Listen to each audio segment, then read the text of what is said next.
History Department for the invitation to speak today. It's a real honor, especially since only a few years ago I was in these seats doing the same thing, waiting to receive my hood. So I know well just what an accomplishment that is. It's with genuine pleasure that I have the moment to speak with you, the opportunity to speak with you, and to share this moment with you about the graduates' accomplishments, what they've done, and about my hopes for what they're going to do in the future. First, let me speak to their accomplishments. Some of that, for those of you that don't know, graduate school, it's hard.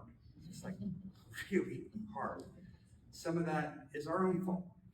We bring our own expectations into graduate school. I recall vividly freaking out about the reading requirements.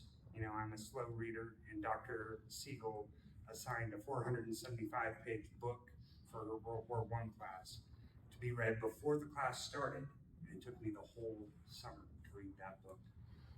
And looking at the rest of the reading list, and then Dr. Van's imperialism class as well, I thought there's no way we're going to be able to get through all of that.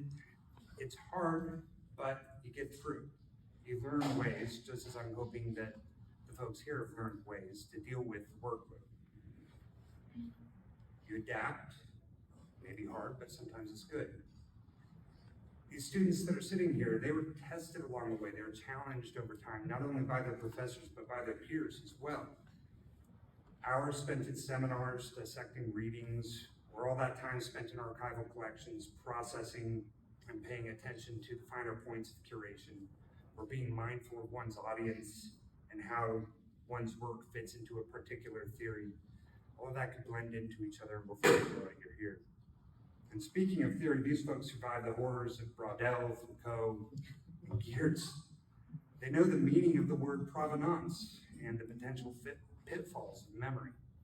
These students have become subject matter experts on topics ranging from fire prevention to the history of imperialism, to the contributions and resilience of marginalized peoples, from the value of preserving local landmarks in the proper context to water conservation, and even what professional wrestling can teach us about diversity.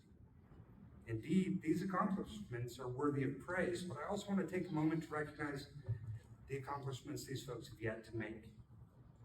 You see, I'm a big fan of Moana, the Disney movie, because it speaks to what historian John Lewis Gaddis calls the historical consciousness in an elegant way. Just as the ancient navigators managed to cross the vast ocean by understanding where they came from, so too do we all navigate the uncertain future by knowing the past. Perhaps another way to phrase all of that is to issue a challenge, and so I shall. I want these folks to become teachers. In his novel 1984, George Orwell noted that who controls the past now controls the future. Who controls the present now controls the past. This means it's essential for those who have developed historical consciousness, what Gaddis was getting at. It's essential for those to take active roles in educating others to teach. Maybe that happens in a classroom. Maybe it happens in an archive or a boardroom, a letter to the editor, or in shaping the exhibit for public display. It may happen somewhere else. It doesn't really matter where it happens, but I want you guys to make it happen. Right?